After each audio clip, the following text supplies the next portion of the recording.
viewpoint or a suggestion, but let's go by our faith, what we believe, what we claim to believe, what we have established in our society or generation that we live by every day. That is something regarding Christianity. Then again, cultural grounds, religious grounds of Islamic, Buddhism, whichever religious ground, and the cultural aspect of things, what we have learned, what we have said of God or our God or whatever God you may be belonging to. If you define God and you define him as a great and magnificent God, a God with power, supreme power, power that is limitless, power that cannot be rejected or cannot be refused, power that is not there to damage but to sort of build and make things better and well, then you sort of have defined God in such a grounds that you and I can stand side by side, and move towards the direction of building a more stronger, a more stronger faith. But the thing is,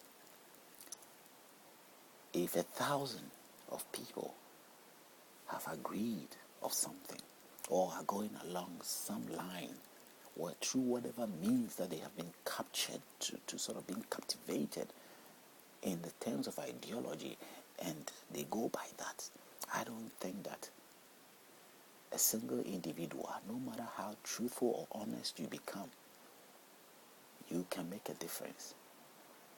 Your difference to yourself and just a tiny one or two, and even the chances that you might make a difference is quite very less. But if the Almighty God choose to decide to say that just a way to sort of bring a change to something or to do something, it doesn't require 1,000 people or 2,000 people. In the same application, I believe it just requires his willingness. And it doesn't matter whether it's a one person, a two person, or nobody, it will be done. But all of history, all of my understanding, all to this very generation that I have also fortunately been able to be a part of, I haven't seen that yet. Yes, strange things do happen. Strange things do happen. Things repeat itself. But at the end of the day, we cannot say for 100% sure, and 90% or 80% or 50% or 40% that it has anything to do with the faith or the hope we are having or the idea we have of God.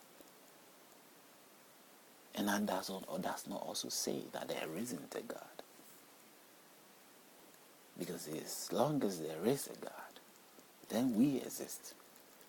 As long as there is no God, then we have no chance to exist. Now, the idea of a God also being taken advantage of, not by just the physical human beings or the human race, it's also being taken advantage of by the unseen or the spiritual,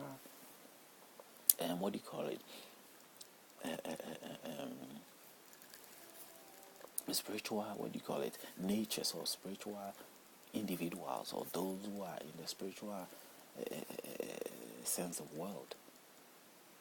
So a witchcraft or a wizard can also act in that same format and play the role of God and get away with it without being known or being realized.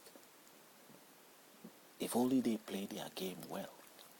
Because they, in that category or that sense, have got certain abilities to perform. Now, in today, especially in the current charismatic approach of worship, music has been the tone. Music has been the grounds of which one's soul is uplifted. Now, whatever the soul is that is uplifted on those grounds, I'm still not, clear about it. But what I'm so sure about is the misguided influence that it brings to the mind. It sort of jiggles you into some state of, feeling your soul or feeling something tickling within you that out of ignorance you easily assume and consider as being God.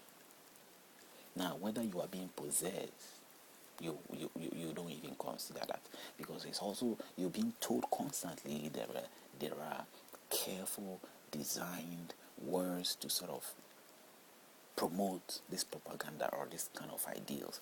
So you're being told, or you can be told through the help of the Bible, through the help of the books, because it has been there. These things have gradually come from stage to stage to this level.